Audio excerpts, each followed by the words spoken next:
Today I am going to present concept of inductive and deductive method in archetypal criticism.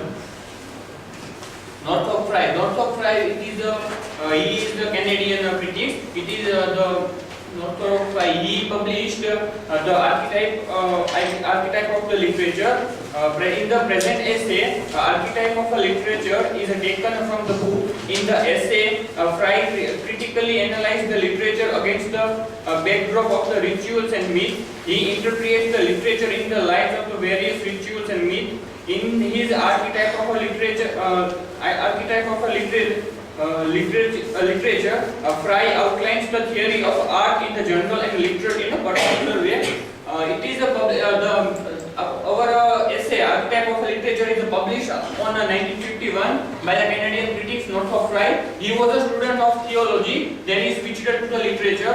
The term archetypal means the original idea or patterns of something of which others are copies. Archetypal approach is the interpretation of a text into the light of cultural patterns involves and thesis, and these cultural patterns are based on the myth and rituals of a nation. The archetype of a literature, this essay contains the main three parts.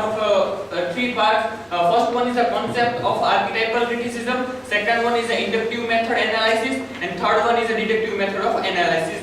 Let's discuss the first, the inductive method. We have three parts, but we have to discuss only inductive and deductive method of analysis. The first we are discussing with the inductive method of analysis.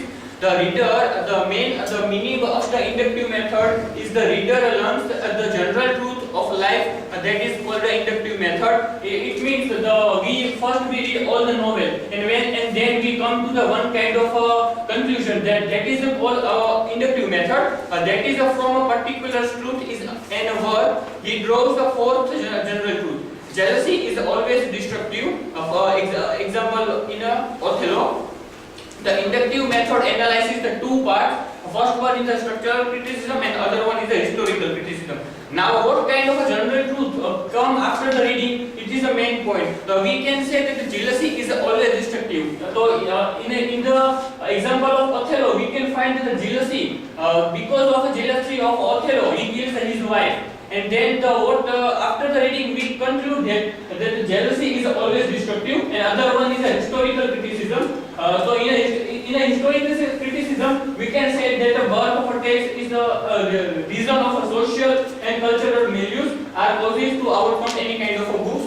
And if we see the symbols, what kind of symbols, images and myths can be found in this analysis. The first one is a thunder. Thunder is a symbol of something terrible. So in the movie, in some kind of a novel, we see the description of a thunder, and then we can conclude that the thunder is a symbol of something going terrible. And the myth, the drama origin from Greek religion. The myth, the drama is not formed, but it is the myth of the Greek, and then it is converted into the other parts into the drama.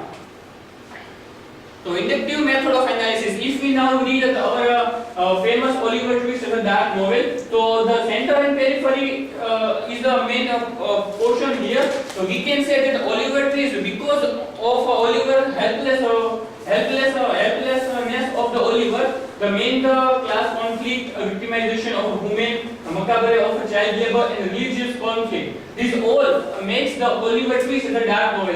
So after reading a novel, we can conclude that Oliver Twist is a dark novel. So how can we conclude? So because of these all topics, we can say that the inductive method of analysis gives us a view that conclude that Oliver Twist is a dark novel.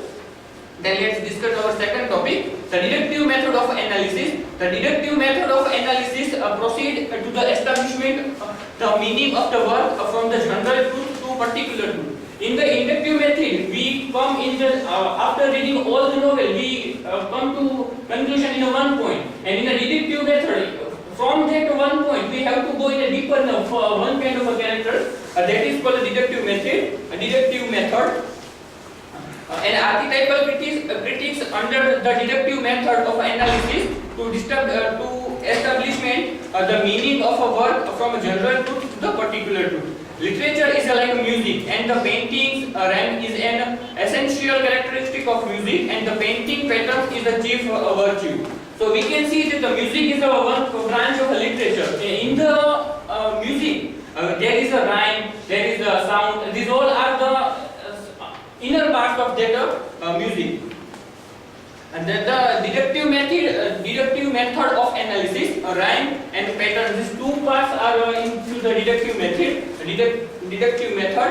In the deductive method, there is one point we can say that the rhyme. So rhyme can be also found in a nature cycle. In the nature cycle is our concept main. And now we have to go deeper. That the spring, autumn, winter, summer. These all are the inner parts of the rhyme. And then human beings. So also we can take birth, we can grow up, we marry, and then we die. So this is also spring of a human nature. Another one is a pattern. In the literature, it is a recurrence of image from an word. So a pattern, we can write any piece of literature, then we can find that the words, rhyming scheme, a pattern, these all are the inner parts of the deductive method. Rhyme in music is a temporal, and a pattern in a painting is a spatial. A pattern in the literature signifies its verbal structure and conveys a meaning in producing the intent and artistic effect. A work of a literature should have both rhyme and narrative. Rhyme is also concluded with narrative, and pattern is also concluded with meaning. So now we also take an example of a deductive method, how it analyzes our characters of the Oliver Twist. Fagin is a villain. So how can we say that Fagin is a villain? He is a cruel person. So first we have to look on overall all the novel, that it is a one kind of a dark novel. Then we have to come with a general character. Like Fagin is a villain. So how can we say? Because of his ugly looks, a dark character, we can consider him as a dark character, brutal, cruel character, a temptation of money and pickpocket. These all are the method. Is helpful to analyze the characters of a Fagin, and then deductive method of analysis conclude that Fagin was a villain of Oliver Twist as a dark novel, and we can also conclude that Fagin is a villain because of his torturous nature towards the Oliver. And a conclusion, I can say that the literature can be interpreted in as many ways as possible. These methods are useful to critics, and it can direct readers in a direction and vision of any literary works. If we want to interpret in a different way through this method, center and periphery can be changed. Thank you.